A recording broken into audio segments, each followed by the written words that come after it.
Rounds 2 and 3 of the 2024 ABB FIA Formula E World Championship brings us back to Saudi Arabia. We're in Diriyah on the street circuit at the UNESCO World Heritage Site for rounds 2 and 3, the double in Diriyah. The track is very challenging as well. It is a total of 2.495 kilometres, a start and finish line offset here as well. From turn 5 all the way down to turn 14, it's almost like you're running a bobsleigh. Single file downhill, very limited overtaking zones. The attack mode activations on the outside of turn 19. Turn 18 is the first corner on the track when the lights go out. It's going to be a very interesting E-Prix here. 2 races under the lights. And season 10 kicked off in Mexico with Pascal Wehrlein taking the victory. It's a double here in Diriyah before a month break before Sao Paulo and Tokyo in March. April seasons with a double at Misano before going to Monte Carlo. Then it's the season rounds out with double headers. Berlin, then Shanghai, Portland and London rounds out. In the driver standings, Pascal Wehrlein leads on 28 points. 10 back is Sebastian Werry, Nick Cassidy in third, followed by Gunther Evans, Vern, Hughes, Van Dorn, Dennis and Nato, the last of the point scorers. In the team standings, it's Tag Heuer Porsche on 28, Duclair to Jaguar TCS Racing. Envision followed then by Maserati, DS Penske same points as Maserati, near McLaren and Andretti the last team with points.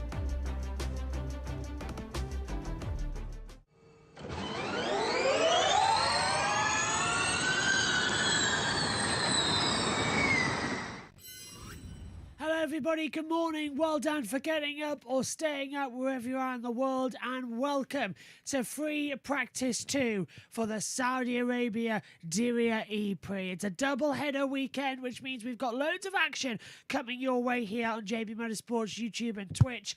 We are going to be having the second practice, then at 12 o'clock GMT we'll be underway for qualifying, and then at 4:30 p.m. GMT we'll begin our build up to the race with lights out at 5 o'clock GMT. So it's going to be a very interesting day. We've also got all the action from the IMSA final practice, so don't worry, wherever you are in the world, we're going to be watching along with you on everything. We're just waiting for the world feed to get underway. It should have started by now for the session. Session starts soon, of course, but it was an interesting first practice session yesterday as well. Max Gunther topping the time, so he's got a lot of run and a lot of interest ahead of him if he can get that into the weekend. The ERTs did especially well, going with Sergio Sette Camara as well, finishing 5th fastest in that first practice session, but was fastest overall for a time with a car that not many predicted would be fast at all. It really did hook it up this morning in practice 1. Now, another factor to bring into it as well is that, as was mentioned yesterday in the YouTube chat, we were 8 seconds off the pace of the overall pole time. And the reason for that is because yesterday the track was incredibly dirty, and it still is going to be the same now as well. There's a lot of sand, there's a lot of dust on the air as well. So it's going to take time to rubber up. That's why we had an extended first practice. Sebastian Buemi stopped on the track, box for the neutrals. No, he couldn't select anything on it. He couldn't select first gear, couldn't select reverse gear, couldn't select anything. The dash just went dead. A race performance error, he said as well. So he's had to get that sorted overnight.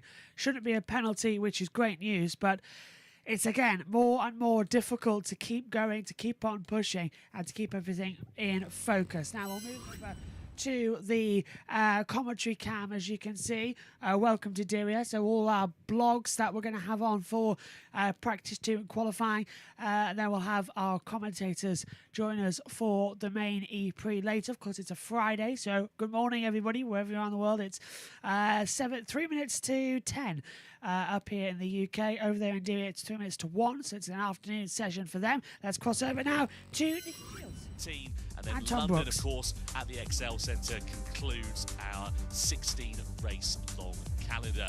Here is the man, of course, that won the title last year for the Andretti team. And here is the man that will be hoping to try and thwart that charge for the DS Penske. That's Jean-Eric Verne. Now, Andre Lotterer, we had a really interesting first free practice session. We had dust, we had darkness, we had delight for some, we had disappointment for others.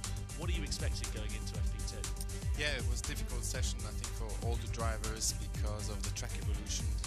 We see that the lap times are still 5 seconds off the best lap times from last year, so you will see a lot of track evolution still in this session, so it will be difficult for the teams to get their run plan and get valuable data. So I think everyone will only get a real picture of what's going on for qualifying towards the last couple of minutes of the session.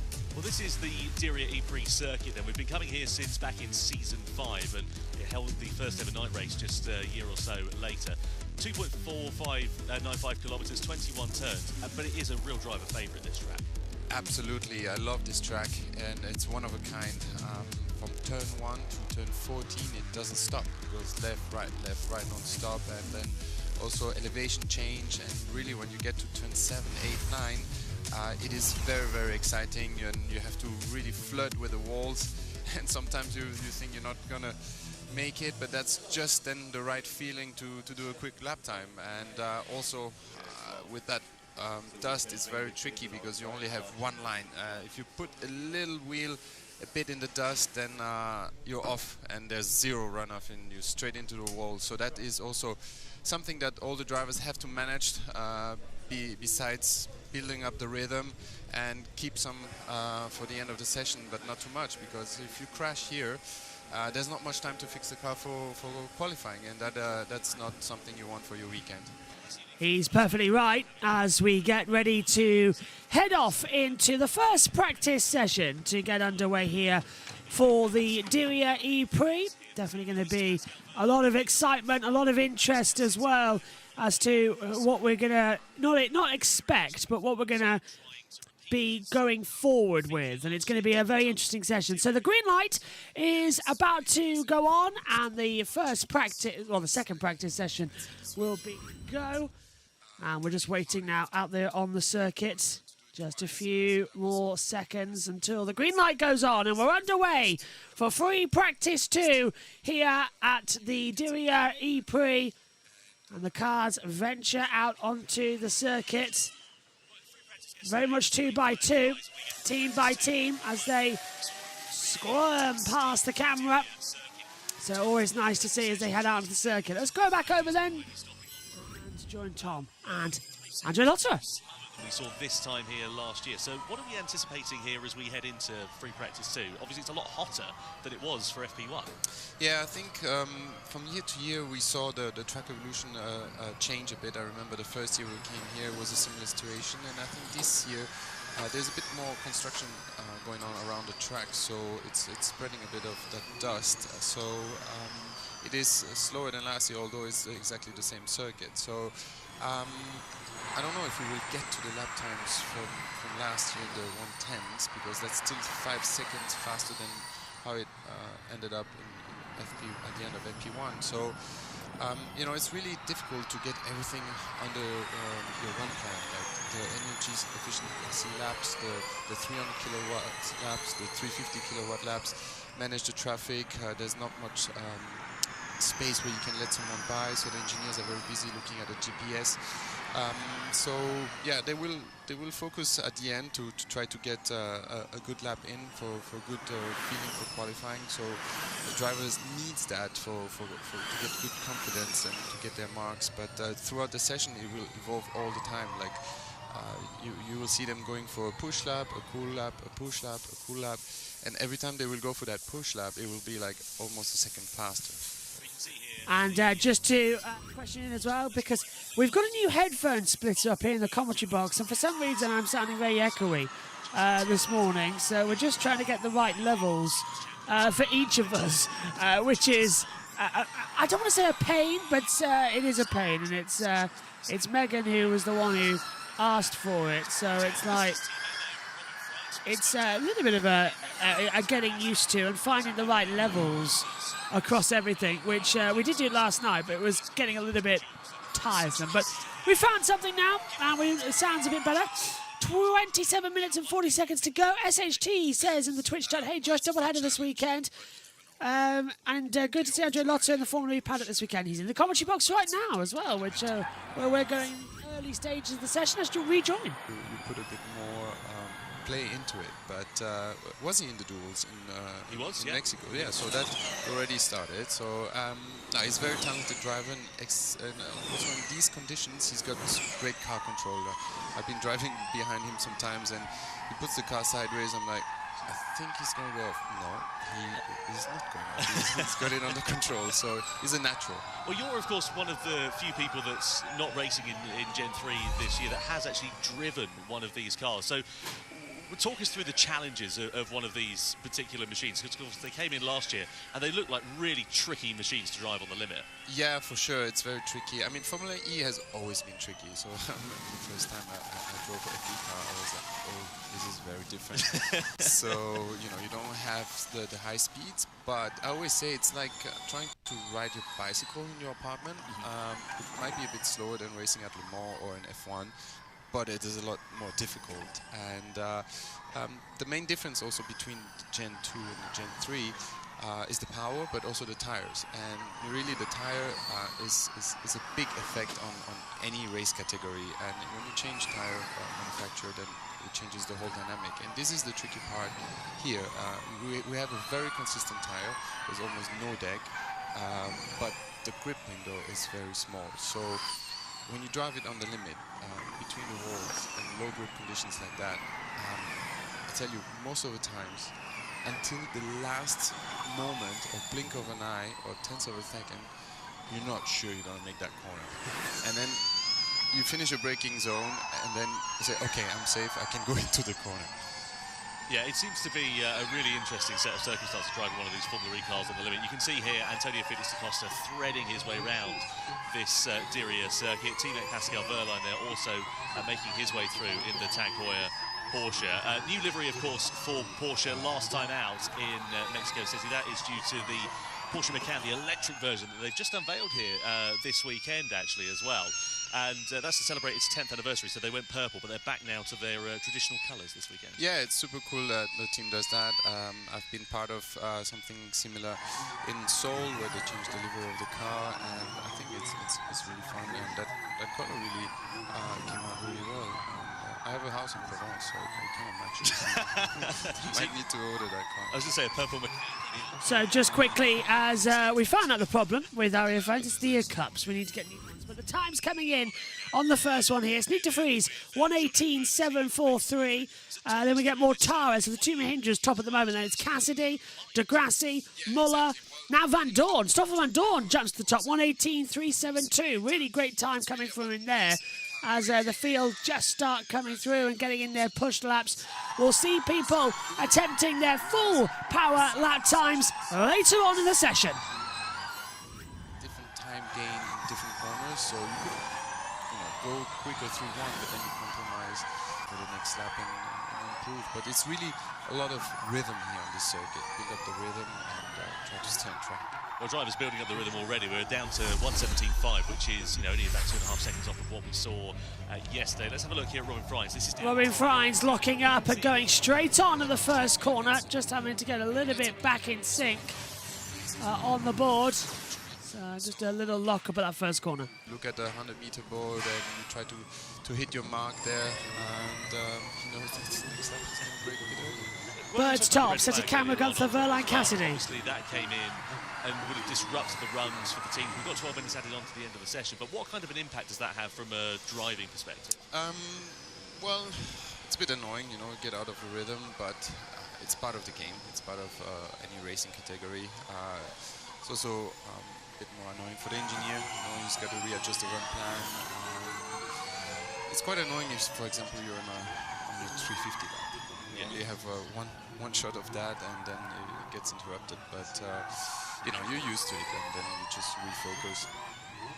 Yeah, absolutely. On board here, we're just looking rather at Sacha Fenestraz as he winds his way through. Teammate Oliver Rowland, quickest yesterday in free practice ones. This hand's not looking too bad out there at the moment. Rowland currently 7th fastest as Fenestraz just pops it into fifth quickest as he heads down in towards turn 1 and 2. Of course, interestingly here at the Styria circuit, the start line and the finish line are staggered. So where they begin the race staggered is formations actually down towards turn 18 and 19 for the first and second corner, if that makes sense. But the finish line going through that 90-degree right-hander is where the laps are going to be timed. As we look here at Nick de Vries just making his way through turn 18 and 19, where the attack mode will be activated under racing conditions. And then just down in towards the final couple of corners for the Dutch. And de Vries goes top with a 1:16.668. Jake Dennis, however, looking really fast and goes fastest. Brilliant from Jake Dennis. It's a 1:15.710. He's 9/10 of a second faster already. And that's what I was saying. That's what we were seeing on the timing monitor. He was a lot more faster and a lot more cooler coming into the braking position. So already he's better. Saunders. So, as we know, this circuit is evolving very quickly, and really getting the best of that lap is going to be as late as possible. But that creates a bit of jeopardy, because how late do you leave it? In qualifying groups later on, there's only really going to be a chance for maybe 2-3 push laps. And if you're trying to go out as late as possible, you run the risk of doing exactly what McLaren did in Mexico and missing the chance to do a final push lap and leaving you P nowhere when it comes to the qualifying groups, not getting into the duels. Now, there is a real tension as well in the pit lane right now because of that. This FP2 session maybe has a bit more consequence because they want to know how well they can do on this very evolving circuit. And the final thing I will say is down here in the pit lane, the wind has picked up from yesterday, and obviously that's just going to blow sand over the racing line and evolve it and change it lap by lap, adding even more to the challenges of driving this circuit. I'm going to go try and hunt down some team principals and get more context on that, but I thought, yeah, a little discussion starter for you guys there. Thanks very much, Saunders, very much. Cheers, Saunders. What do you expect Saunders CB qualifying down in the there, pits. Andre, as well? I mean, do you think it's going to be a case of last drive to cross the line? Yeah, definitely, because if you look at yesterday, for example, Pascal Berlin, he was one of the first crossing the finish line, and he was P1, and then I think 7 or 8 cars passed the line after him, and they went 7/10 faster, so you really don't want to be the first one crossing the line in the group. Someone turn up Andre's mic. Yeah, the evolution behind you is going to be quite big. So the queuing up is going to be something, or the track positioning going to be quite an issue. And on a track like this, you know, when you're there and you know it's that game, and you can see on your dash actually. Every team does it in a different way, but you have like a timer and you know what to respect. But if you have cars in front of you and you can't respect it, then things start to become stressful. So it will be interesting to see that drama coming up. And in terms of track evolution, just for those who may be tuning into Formula E for the first time, or you know maybe making their foray into racing, what do we mean by that? Yeah, it's. Every lap it just gets faster, so the track will clean up and you'll find more and more the limits. So it's just a difficult situation. It's not a consistent situation. So that means that obviously as more cars are going round, you've got more dust being kicked off of the racing line, more rubber is being put onto the circuit, therefore making it more grippy. Yeah, there's nothing. I mean, there are track sweepers, there are things that we can do to clean the track, but there's nothing like the cars passing by, you know, like the cars have aerodynamics, so it sucks the dust out of the track, the tires are scrubbing the dust off the ideal line, and then just bit by bit put rubber on the track. So it was improved from yesterday, but as you see now the lap times are in the 1:15s. That's how we ended yesterday. So from this point on, I think we will see the lap times getting faster. But I think the first 10-12 minutes of the session was dedicated actually to clean up what came back in terms of dust from yesterday's session.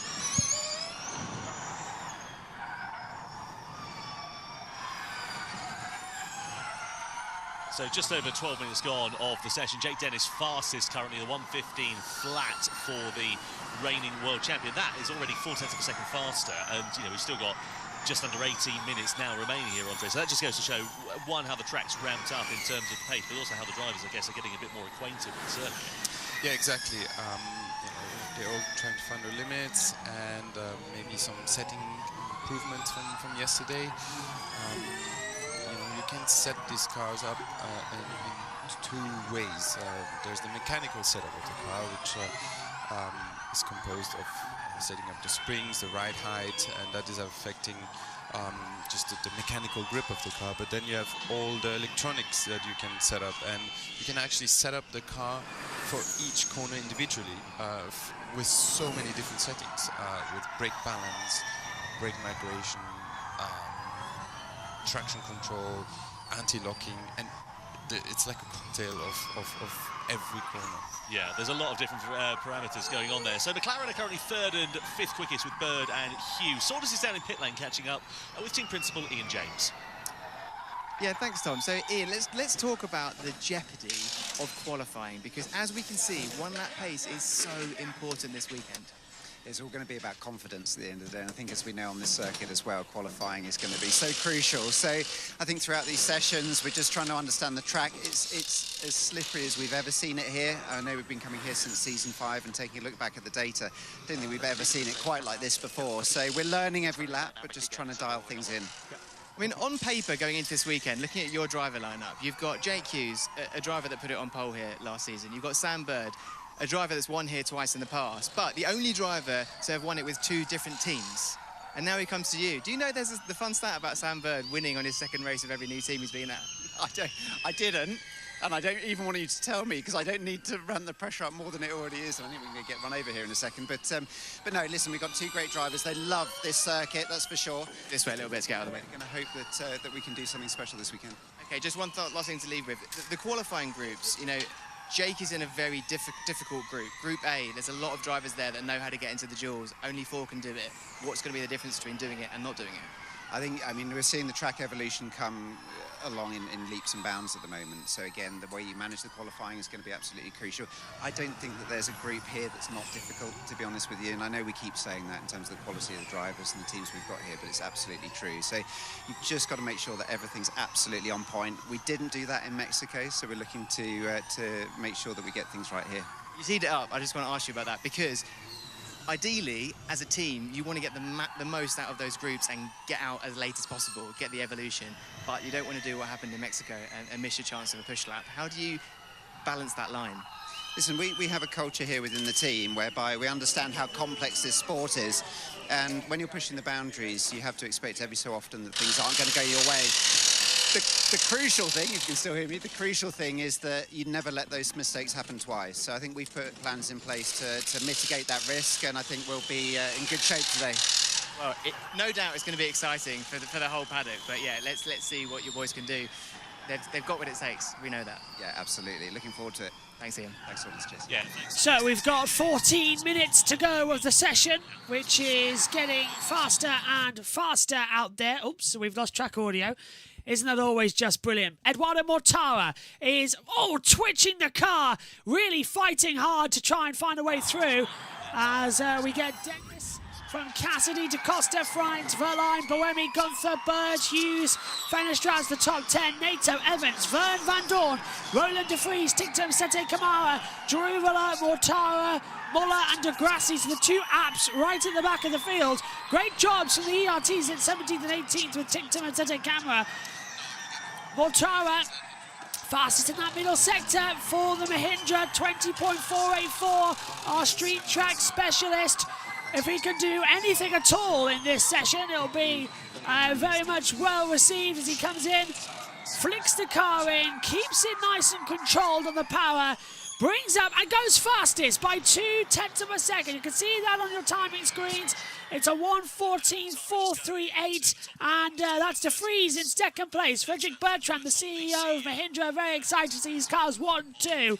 Mahindra 1:14.603. Adam Lemry said in the podcast, on the JB Motorsport podcast, that he wouldn't be surprised if De Vries or Mortara won a race this year. Ed Hunter said it's going to be a brave bet, but 1-2 in a practice, still not bad. Here's Mortara's radio. But they've brought over Jeremy Coulon from... Okay, good. Your purple, your P1, 2 purple sectors, second sector and third sector. We need a cool up. So they're happy about that. So we put a good lap together. We see the drivers now in the 1:14s. So I think we'll see the end of the session in in the 112s, maybe 113s. So let's see who goes for the next push lap.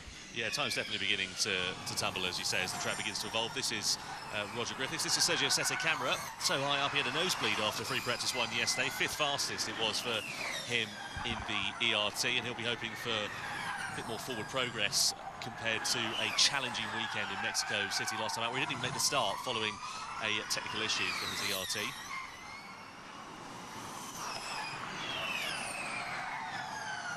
And Sette Camera just making his way round at the moment. The Brazilian driver, as I said, not having a particularly brilliant start to his 2024 campaign. Likewise, Dan Tinktum on the other side of the garage. They seem to be facing a bit of an uphill struggle this year. Yeah, you know, it's the only team that is actually left with a two-car story, because if you look at all the other teams, they're sharing the powertrain and meaning also sharing data. So it means that when you go back after free practice through the network, you can access the data from the other team, like for example like Porsche with Andretti or Jaguar with Envision, and you can compare yourself to 3 other drivers, and that just helped a lot, because there's for sure between the 4 drivers someone who's taking that corner faster and someone that's taking the other corner faster, and then it just brings that general level of these 2 teams up. Yeah, absolutely right. Well, Mahindra currently fastest with Eder Mortara at the top of the order. Nick de Vries in 3rd place as well. Let's head down to Saunders, who's with Frederic Bertrand, the CEO of Mahindra. Thanks, Tom. So, as far as things go right now, both the boys looking pretty quick up there. You know, 1 lap pace is crucial. We've talked about it a lot. Both your drivers have won here in the past. Nick de Vries won here twice. Yeah, I think they like the track, but for the moment, no need to get excited. I think we are in a FP. This result at the end of the race, I would be happy, but for the moment, it's just satisfaction to see that they get into the rhythm. The track is changing so much that what we need to make sure is that we get the same pace until the end of the session. That will be a lot of change until then. So let's not get too much excited, but necessarily better to be there than nowhere. Okay, well, in that case, let's look ahead to qualifying and the groups, because there is going to be an opportunity for teams up there to use their position in the pit lane in order to maximise when to go out and get that push lap. You're in a bit of a disadvantage in that situation. How do you make the strategy work? We play our cars. I think the best strategy will be to be as much as possible the last on track. So we'll try to get there, and until then get the right car for the drivers so that they have a high level of confidence. This car is tricky. The condition on the track will evolve a lot and be also tricky for quali because it's still very dirty. So maximum of confidence to the drivers, and then they will do the job. Surely that means that almost anybody, with the conditions as they are, has the chance of getting into the duels and maybe getting a pole position. Dennis Top. Yeah, hopefully, yes. Hopefully we will be part of them. But the groups, I don't know if you have seen, but it's the level is crazy for our group in our case. But that's part of the game. This championship is so close. We know that a little something can make a big difference. So we just need to find that little something. It's certainly exciting. Thanks very much. And we've had Jake Dennis go top with a 1:13.687. Here's his radio. Team radio. P1 by 7/10. Big cool down. Big cool down. Tom. Yes, big lap there from Jake Dennis, just to mention that as well. 1:13.687. That's the quickest that we've seen so far this weekend. I will get my point out about Mahindra eventually. As I said, big talent sort of move about that they've had for this year as well. Jeremy Kalankon leaving Maserati, going over to Mahindra as well. What do you reckon for their prospects for this year? I spoke to them at the start of the year, had to go look around the factory, Andre, and I think sort of mild optimism. Yeah, let's see how they are able to turn things around, because obviously we all saw that last year was not ideal for them, and it's difficult to recover when the base is not there. But there's still a lot of things to do, so I think they improve a lot. And conditions like these, you know, the drivers are pretty good, and you can make a difference. Evans in the middle sector looking very fast again. Mitch Evans here going down towards turn 18 and 19, making his way through. That's where attack mode will be activated in the race, and there are a few drivers that have done attack laps over the course of this one. So that means that instead of having 300 kilowatts of power, as they would do on normal racing conditions, it goes up to 350 kilowatts. But I was talking to James Rossiter, actually, it's kind of counterintuitive that, because though you've got more power, you have to brake a little bit earlier and adjust your driving style. Yeah, it is a different driving style.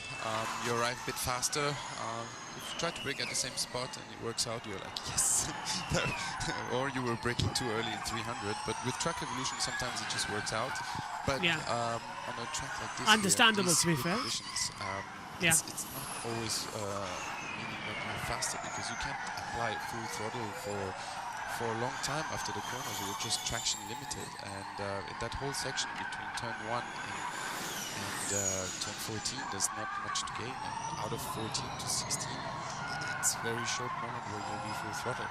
You can see that Dennis is on an attack lap here, one because he's all over the back of the DS Penske as he makes his way through turns 18 and 19, but also because the name on the left-hand side of your screen is flashing pink, essentially. So that means that he's on an attack lap. That means he's got the maximum amount of power. Of course, he's a little bit balked there, but despite that, he still only ends up some just under 0.2 of a second slower than his previous best lap time, which is comfortably the quickest of the lot. He's fastest overall by over 0.7 of a second. This is Sean McGill, Jake Dennis's race engineer.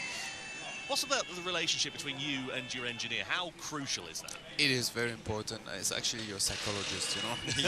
he needs to manage you and keep you in confidence and keep you calm. And here we see a bit of replay of his talent in action. Dennis flying down the ropes. Really good stuff. But then, really powerful, actually. In fact, this is really strong and performance stuff. It's quite good from Jake Dennis as he comes down the bobsleigh section, trying to find in the perfect route. And he was almost pitch perfect. That's how good he was coming down the hill as the boffins have found the right setting for the headphones, which is greatly appreciated. Although I think it's still the ear cups, because when I tried Megan's headset on and it sounded different, so I think it's these ear cups on the headphones that need replacing, because they are pretty worn as well. Camera's not great. We'll have to show you one of these days. I'll put a photo of them and say, yeah, need new ones. But I haven't changed the ear cups on these headsets since 2019. Megan's has, well, headset 2 since 2020. And look, because it's barely worn, they're perfect still. So I could just wear Megan's headset, but Megan's headset always feels weird on me. So whereas mine, literally flaking off in my hand, the leather ear cups. Dennis Top, Boemi, Nato, Evans, Mortara, Sete Kamara, Ticton, Frines, Gunther, De Vries has the top 10 at the moment. Let's go back over to the radio. Green helmet this weekend. Yeah. Fast in. That's P4. Just under 5/10. So that's Mitch Evans, who we ride on board with as he makes his way through these blind series of corners. But yeah, just mentioning that special helmet for Jake Dennis this weekend. Looking forward to seeing whether that brings him a bit of good luck. This is Envision and Robin Freitz, who sits 8th quickest at the moment, just over 0.8 of a second adrift. Do you think the pressure's on for Robin this year? You know, he had a bit of a dog's dinner of a season last year at Aptku. Yeah, pressure's always on. It's business as usual. Of course, last year in that car, he knew he couldn't really do something. So he was just trying to probably get into another car and then try new luck. But I think now it's a great opportunity for him, and let's see how he'll get on throughout the season. And it's important to be consistent. So one thing I know about driving, because I do a little bit of racing myself, Andre, is that you want to look further than the corner. But obviously, with these series of corners, as we ride on board here with Jean-Eric Vergne, you can't see that far ahead. How do you plan? Yeah, it's very instinctive. You know, you try to look ahead, far ahead, focus on the next corner, but then you also need to keep your eyes quite close to your wheels to see about the walls. But yeah, it's just it's a very instinctive, natural thing to do. When people ask me where do you look, I say, not sure. Just eyes on track and then adapting to all kinds of situations that are coming to you. So just under 3 minutes now remaining of this session. Lap times have really tumbled here in free practice 2. Still a fair way off of what we had this time here last year. We were in the 109s, 110s. We're in the 113s at the moment as we look at John-Eric Byrne making his way out of the final corner. Where does he go? It's a 5th fastest lap time for the DS. Oh, let's hear from Evans quick. As well, quickest man. Team radio for Evans. Because you're generally good on the next mini loop, which is halfway to the straight, so your exit is good. Yeah, so Evans' exit is good. Just to come back at the box. Basically, turn 8 onwards. Okay, so that's where parts of the track aren't working all too well. It's turn 8 onwards, so he'll figure it out and get it back up and running soon, which is always the best news. I really need to figure out what's gone on with this headset lead in the next minute. Degrassi goes 5th.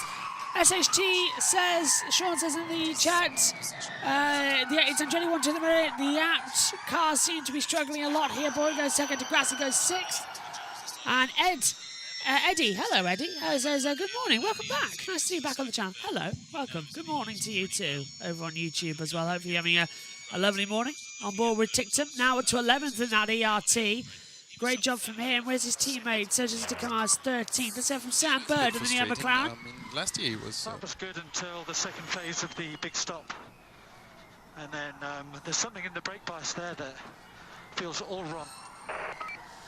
So Sam Bird says it was okay until the second big stop. Presumably that's down at turn 14.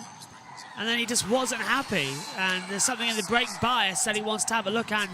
There's something that he's detected that he wants changed and needs to be changed. So I'm sure they'll adjust and get it right, as Robin Friends, who's 15th fastest at the moment, 2.5 tenths down on his overall best time, as we lose TV pictures up here in the comment box. Total loss of TV pictures. Now we're back. There we go. Boemi's on a fast lap as well as his first sector. Well, it says down. It's not showing us the exact time that we need it to. Friends 3 tenths off his 15th as he comes out of turn 17, down across the control line of the. This is the start line. Then it's 18, 19, 21, the final few corners. Qualifying and see if they go for an out prep push lap. The apex there, but also traffic, and then get a feel of how to switch the tires on, because this is key, especially in these conditions. Checkered flags out, session's over. Extra tire potential gives you just that grip that allows you to carry a bit more minimum speed, and that's how you get a lap time. And I think Jake Dennis is in a good condition here, because he set the lap time quite early on, or like 5 or 10 minutes to go, and nobody has been able to improve it. So let's see now how the session turns out. Yeah, checker flags out. Session's over. A few of them setting the fastest middle sector times as well out there. Dennis is top. Cassidy goes 7th. Furline's 10th. Drubila 20th. DaCosta 22nd. Burt down in 21st place. Hughes in 12th. Liam McLaren having a real shocker here. Yellow flags out in... oh, hello. Yellow flags out at turn 15 now. Now 14. So that's to prepare for the fastest the practice starts. Muller 12th, unless there's someone off there. Nobody looks like they've stopped down there on the circuit, so I'll say it's okay. Dennis, Boemi, Van Dorn, Roland, Fenestraz, Evans goes up into 3rd position. Bird goes into 12th. Gunther, does he improve? Yes! Max Gunther once again is fastest on a 1:13.615.